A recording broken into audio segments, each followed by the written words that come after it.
प्यारे दोस्तों, नमस्कार। दोस्तों, हर कोई साधना से मुक्त होना चाहता है, यानी इस बात की मंशा रखता है कि हम कोई ऐसी साधना करें जिससे हम मुक्त हो सकें। जब हम कोई भी साधना करते हैं तो हम यह श्योर नहीं कर सकते कि इस तरीके से, इस विधि से हम सफलता को प्राप्त कर लेंगे और मुक्त हो जाएंगे।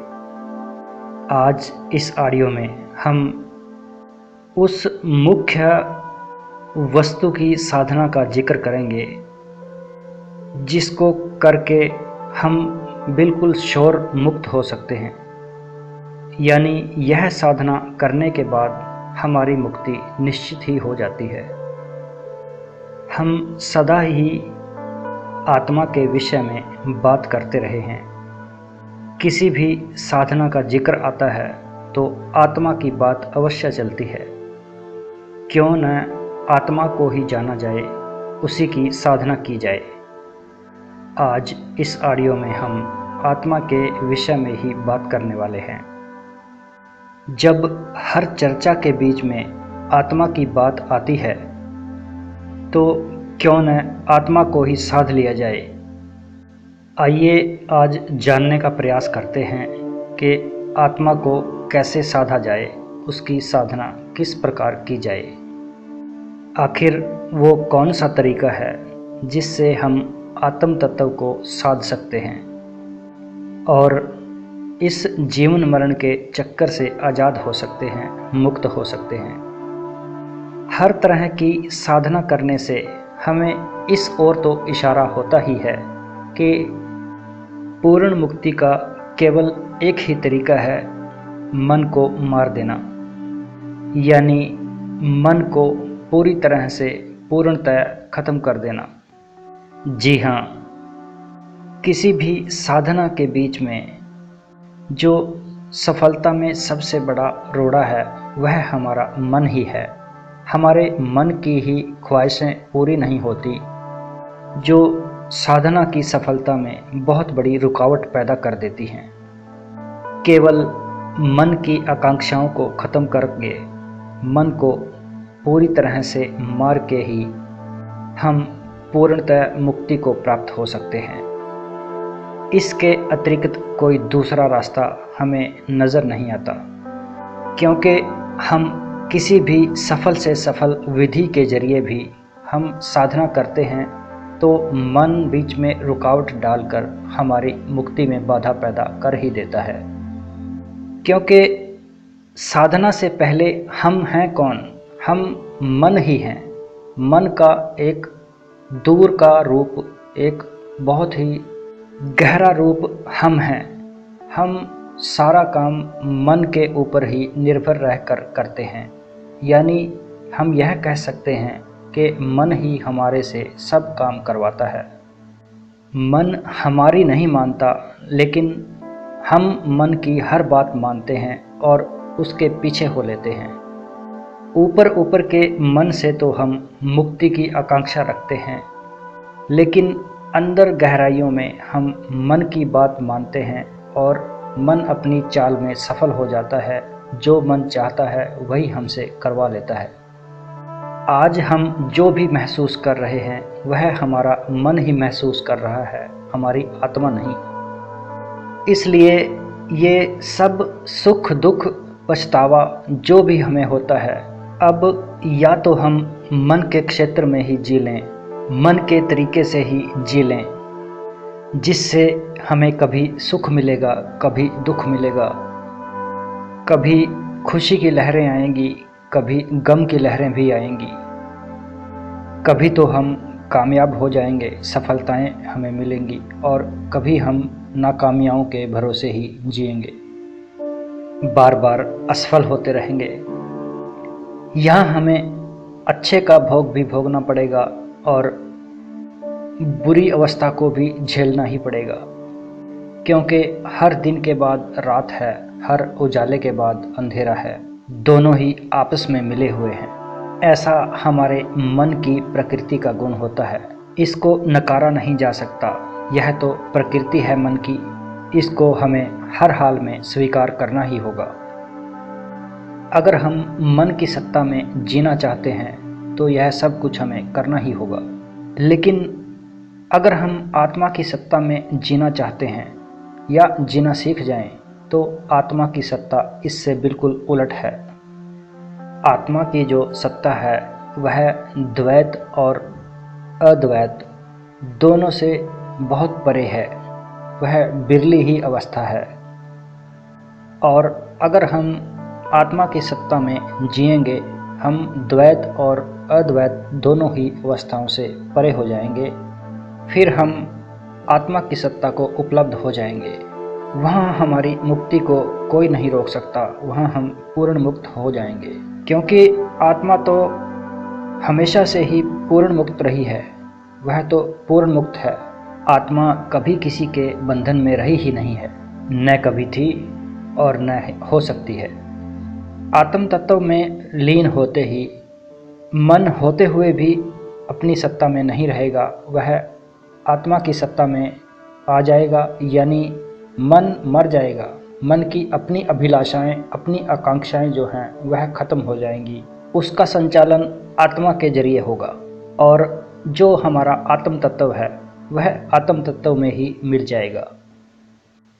संत कबीर साहब ने भी कहा है, एक कहे तो हूँ नहीं, दो कहे तो गारी, जैसा है तैसा रहूं, कहे कबीर बिचारी।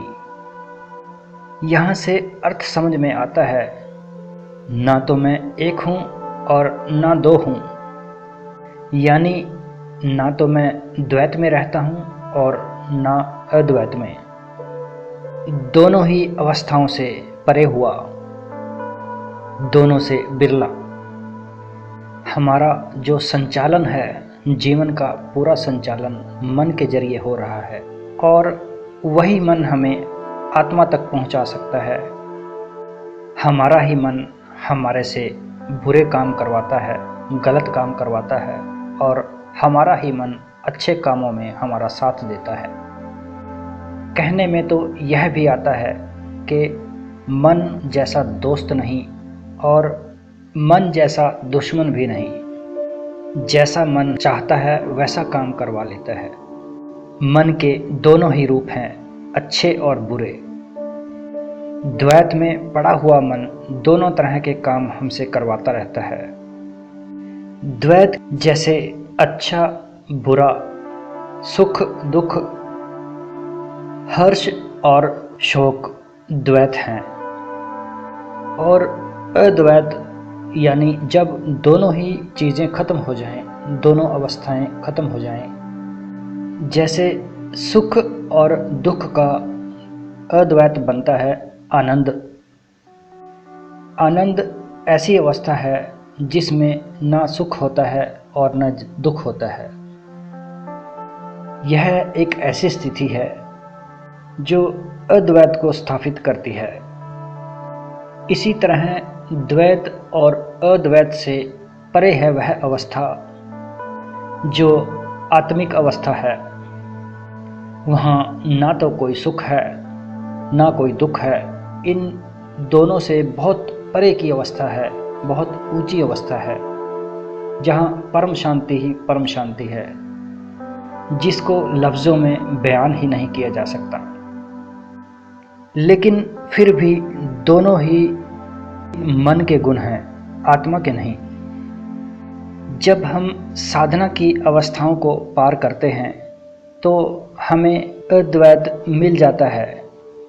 जैसे हमें आनंद मिलता है, करुणा मिलती है और भी कई तरह के अद्वैत के गुण हमें मिलते हैं। लेकिन देखा जाए तो अद्वैत भी कुछ निश्चित समय के बाद द्वैत में ही कन्वर्ट हो जाता है। एक निश्चित समय तक अद्वैत के आनंद भोगने के बाद हमें वहाँ बोरियत महसूस होने लगती है और हमारा मन जो है वह फिर द्वैत में कन्वर्ट हो जाता है, बदल जाता है। कई संतों ने तो मन को आत्मा भी कहा है, आत्मा का दर्जा भी दिया है। शायद मन की ही अवस्था ऐसी होती हो जो आत्मा जैसी लगती हो और उसे आत्मा का ही दर्जा संतों ने दे दिया हो। हमें अपने अनुभव से वहाँ पहुँचना होगा। अनुभव करके ही इस बात को महसूस किया जा सकता है, क्योंकि एक तरह से देखा जाए तो आत्मा तो कहीं आती जाती नहीं।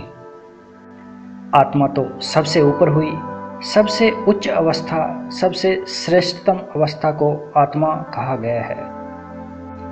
ऐसा भी हो सकता है कि जब आत्मा सर्वव्यापी है तो जहाँ जहाँ सूक्ष्म शरीर जाता है वहाँ उसे आत्मा उपलब्ध हो जाती हो।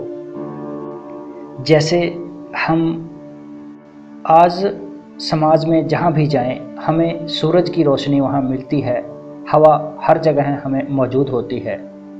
शरीर हमारा वही है, यहाँ था तब भी उसे रोशनी मिल रही थी सूरज की, और कहीं और जाएगा वहाँ भी उसे सूरज की रोशनी उपलब्ध होगी। इसी तरह हवा हमें यहाँ भी उपलब्ध हो रही है, और संसार के किसी भी कोने में हम चले जाएं, हवा हमें वहाँ भी निःशुल्क ऑटोमेटिकली ही उपलब्ध होगी। हो सकता है ऐसे ही सूक्ष्म शरीर जहाँ भी जाते हैं उन्हें वहाँ आत्मा उपलब्ध हो जाती है।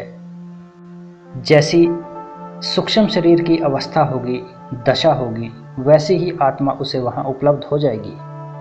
अगर हम इस आत्म तत्व की पहचान कर लें और इसी में रमने की कोशिश करें, द्वैत और अद्वैत स्थिति से ऊपर उठ के, इन दोनों ही अवस्थाओं से ऊपर उठ के आत्म तत्व को खोजने का प्रयास करें, उसकी कुछ पहचान लें या कुछ अनुभव उसके एकत्रित करें। अगर लगातार हम इस तरह प्रयास करते रहेंगे तो आत्म तत्व के कुछ गुणों की पहचान हो जाएगी। जैसे ही हमें आत्म तत्व की कुछ अवस्था पकड़ में आती है या आ जाए तो उसी को आधार बनाकर, उसके अनुभव को ही आधार बनाकर हम उस दशा को, उस अवस्था को हम अपना मार्गदर्शक बना सकते हैं, जिससे हम पूर्ण मुक्ति की तरफ अग्रसर हो जाएंगे।